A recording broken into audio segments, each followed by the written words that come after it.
ఈరోజు ఏకాదశి సెలబ్రేషన్గా మేమైతే టెంపుల్కి వెళ్దామని ప్లాన్ వేసాము. బస్ స్టాండ్కి వెళ్ళాము. వెళ్ళి చూస్తే క్రౌడ్ అయితే ఫుల్గా ఉంది. అలాగే తిని టెంపుల్కి చేరుకునే ముందు వచ్చి చేతులతో వెళ్ళకుండా ఏదైనా తీసుకెళ్దామని ప్లాన్ వేసాము.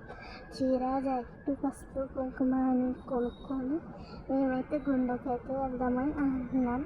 ఇక్కడ చూస్తే చాలా చీరలు ఉన్నాయి కానీ అవన్నీ ఒప్పుకోలేదు, నాకు నచ్చలేదు. అందుకే వచ్చి మేము ఏదో ఒక చీర అయితే సెలెక్ట్ చేస్తాము. ఒక చీర బాగుందండి, ఆ చీర తీసుకున్నాం. ఎంటర్ అయిన తర్వాత కలర్స్ అయితే చాలా బాగున్నాయి. ఆ కలర్ కాంబినేషన్తో సూపర్గా ఉంది.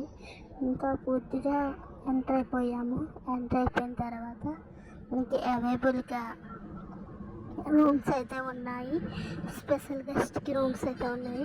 ఫుడ్ గురించి ఏ బాధ లేదు, ఫుడ్ కూడా అవైలబుల్గా ఉన్నాయి. అక్కడైతే చిన్న ఐటమ్స్ అయితే దొరుకుతున్నాయి. అదే డిస్ట్కి ఇంటికి పెట్టుకుంటారుగా ఫొటోస్, కుంకుమ, గంధం, అలాగే పిల్లలు రాసుకునే పెన్స్ కూడా దొరుకుతున్నాయి.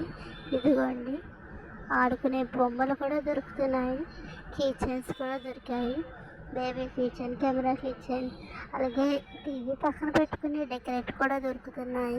బ్రాస్లెట్ అయితే 150 రూపీస్ చెప్పారు, నాకు కొత్త కాలే.